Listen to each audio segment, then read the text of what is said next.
नमस्कार किसान भाइयों, खबरें खेती की में आपका स्वागत है। आइए सबसे पहले देखते हैं कृषि के मुख्य समाचार। सरसों की अगेती फसल, चने की बुआई, अच्छा दूध उत्पादन प्राप्त करने के उपाय, भू जल संवर्धन योजना और न्यूमेटिक प्लांटर वायवीय बुआई यंत्र।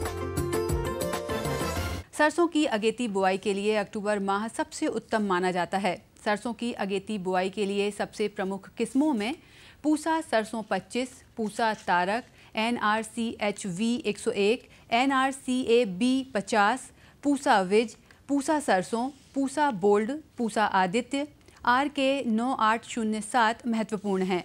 फसल बुआई से पूर्व किसान भाई बीजोपचार अवश्य करें।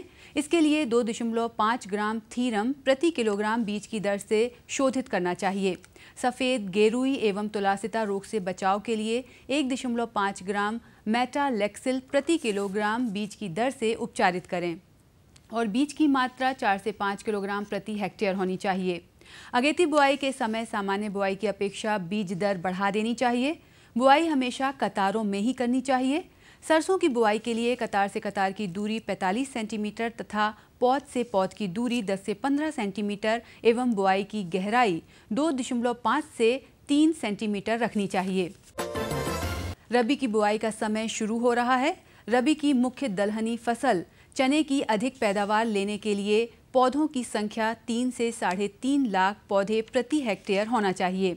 इसके लिए प्रति वर्ग मीटर 30 से 35 पौधे हों तब ये संख्या पूरी होती है। सामान्य रूप से इस पौध संख्या को प्राप्त करने के लिए बीज के वजन के हिसाब से 75 से 100 किलोग्राम बीज प्रति हेक्टेयर की दर से बोना चाहिए। बुआई के समय कतार से कतार की दूरी 30 सेंटीमीटर, पौधे से पौधे की दूरी 10 सेंटीमीटर रखकर ये पौध संख्या प्राप्त की जा सकती है। लेकिन ध्यान रहे, बीज का अंकुरण प्रतिशत जांचना ना भूलें और बीजोपचार करने के बाद ही बोनी करें।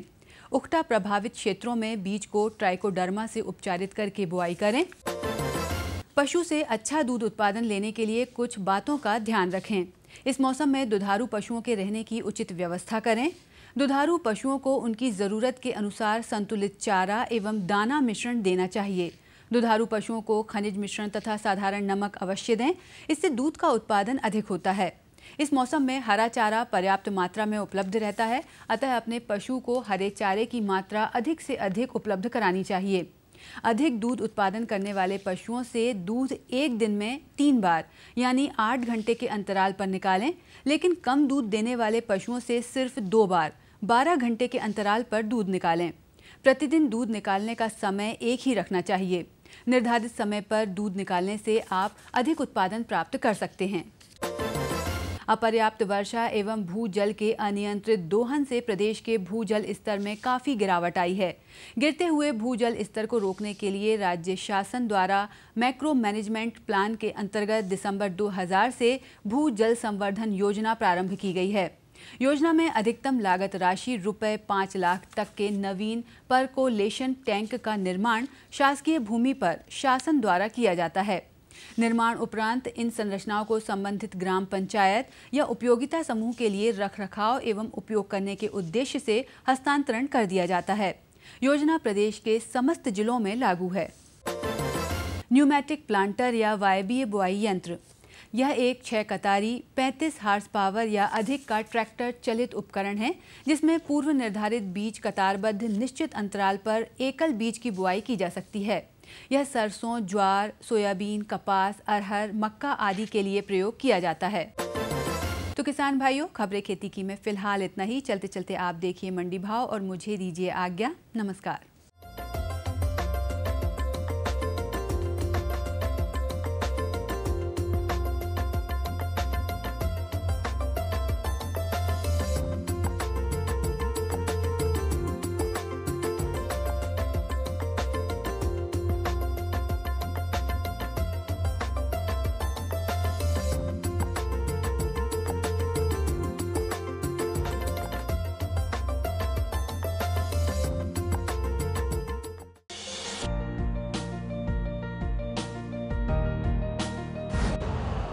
यूरिया का स्वदेशी उत्पादन 70 लाख टन बढ़ाने के लिए 6 उर्वरक संयंत्रों का उद्धार किया जा रहा है।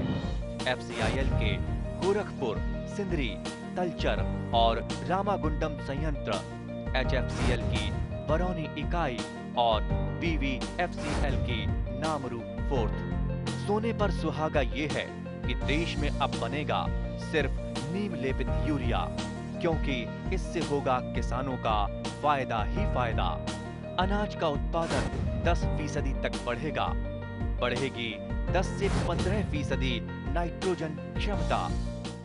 ये लो और बताओ। बस। अरे ये क्या भैया जी, बस इतनी सी रासायनिक खाद? किसानी छोड़ रहे हो क्या? किसानी नहीं, नादानी छोड़ रहे हैं। मिट्टी की जांच कराई है।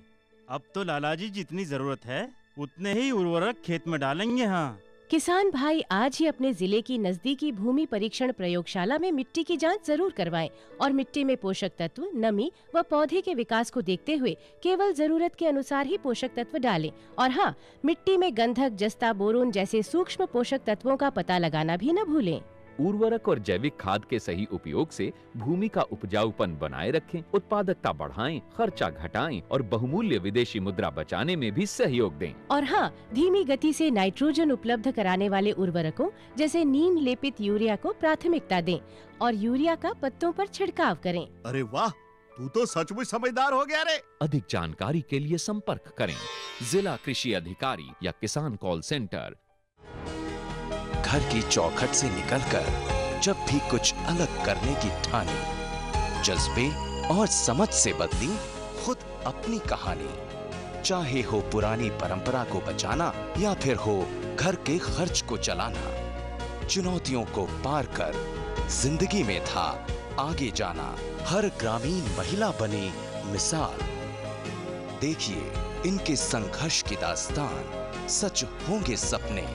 हर शुक्रवार रात 9:30 बजे DD किसान पर। होगी बदलाव की अब शुरुआत, सुधरेंगे तेरे हालात। मत हार मान तू, है देश की शान तू। कमर कस और सीना तान ले, एक बात बस गांठ बांध ले, बदलाव की तान साध ले। बढ़ा कदम तू वीर के जैसे, तूफान बड़े देखे ऐसे। न रुकेगा तू, न झुकेगा तू। कमर कस और सीना तान ले, एक बात बस गांठ बांध ले, बदलाव की तान साध ले। हरियाली खेतों में झूमेगी, खुशियां तेरे कदम चूमेगी। कुछ सीख नया, कुछ सिखा तू, है फौलादी दिखा तू।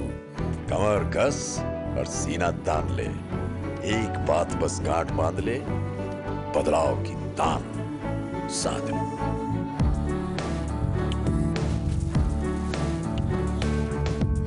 दूरदर्शन किसान, छेड़ो बातें बदलाव की।